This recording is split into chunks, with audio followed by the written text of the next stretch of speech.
জনস্বাস্থ্য প্রকৌশল অধিদপ্তরের সাবেক ছাত্রলীগ নেতা রাম রাজত্ব পর্ব ১। গোয়েন্দা প্রতিবেদনে ভয়াবহ দুর্নীতির তথ্য সত্ত্বেও ৩৫ কোটি টাকায় প্রধান প্রকৌশলী। জনস্বাস্থ্য প্রকৌশল অধিদপ্তরে রাজনৈতিক পট পরিবর্তনের পরও দুর্নীতির ধারা অব্যাহত। ৩৫ কোটি টাকার বিশাল ঘুষ লেনদেনের মাধ্যমে গোয়েন্দা প্রতিবেদন ধামা চাপা দিয়ে প্রধান প্রকৌশলীর পদ বাগিয়ে নিয়েছেন সাবেক ছাত্রলীগ নেতা মোহাম্মদ আব্দুল আউয়াল। ফ্যাসিবাদের দোসরদের তৈরি এই নতুন সিন্ডিকেটের চাঞ্চল্যকর তথ্য নিয়ে ডিপিএইচইর দুর্নীতির ধারাবাহিক প্রতিবেদনের আজ থাকছে প্রথম পর্ব। জনস্বাস্থ্য প্রকৌশল অধিদপ্তর ডিপিএইচই যেন অনিয়ম আর দুর্নীতির এক দুর্ভেদ্য অভয়ারণ্য। দেশে গণঅভ্যুত্থান এবং রাজনৈতিক পট পরিবর্তন হলেও জনগুরুত্বপূর্ণ এই প্রতিষ্ঠানটির ভাগ্যে কোনো সুবাতাস লাগেনি, বরং ফ্যাসিবাদের দোসরদের হাত ধরে দুর্নীতির ধারা এখনো বেগবান।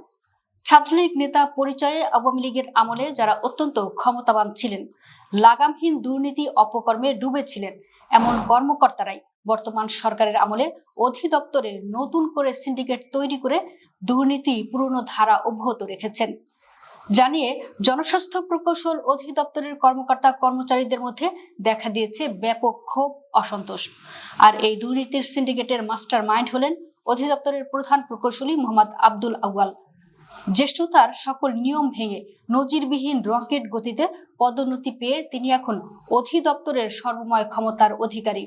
প্রকৌশলী আব্দুল আউয়ালের মূল পদ হলো নির্বাহী প্রকৌশলী, কিন্তু তিনি নিজ পদের অতিরিক্ত হিসেবে একে একে বাগিয়ে নিয়েছেন অধিদপ্তরের আরো শীর্ষ ৩ পদ। সাবেক ছাত্রলীগ নেতা এই প্রভাব খাটিয়ে আওয়ামী লীগ আমলে অন্যদের ডিঙে চলতি দায়িত্বে বাগিয়ে নেন তত্ত্বাবধায়ক প্রকৌশলীর পদ। এরপরে অন্তর্বর্তী সরকারের শেষের দিকে একই সঙ্গে বাগিয়ে নেন অতিরিক্ত প্রধান প্রকৌশলী এর চলতি দায়িত্ব এবং প্রধান প্রকৌশলীর রুটিন দায়িত্ব, যা অত্যন্ত বিরল। মূলত যোগ্য ও জ্যেষ্ঠ কর্মকর্তাদের ডিঙিয়ে আলাদিনের চেরাগ হাতে পাওয়া এই কর্মকর্তার উচ্চ পদে পদায়নের নেপথ্যে কাজ করছে একটি শক্তিশালী সিন্ডিকেট এবং হয়েছে ৩৫ কোটি টাকার লেনদেন। আর এখন দুর্নীতিবাজ এই কর্মকর্তা সেই অর্থ তুলতে অত্যন্ত মরিয়া হয়ে উঠেছেন।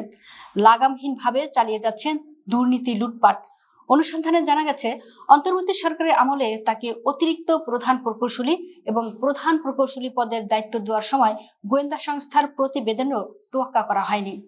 তখনকার দুর্নীতিবাজ উপদেষ্টা আসিফ মাহমুদ সজীব ভূঁইয়া ও সচিব রেজাউল মাকসুদ জাহিদি সম্পূর্ণ অবৈধভাবে তাকে অতিরিক্ত প্রধান প্রকৌশলী এবং প্রধান প্রকৌশলীর দায়িত্ব দেন, যদিও সরকারি গোয়েন্দা সংস্থার প্রতিবেদনে তার সম্পর্কে ভয়াবহ দুর্নীতির তথ্য ছিল। অবাক ব্যাপার হলো, এই বিএনপি সরকারের আমলেও তিনি বহাল তবিয়তেই রয়েছে।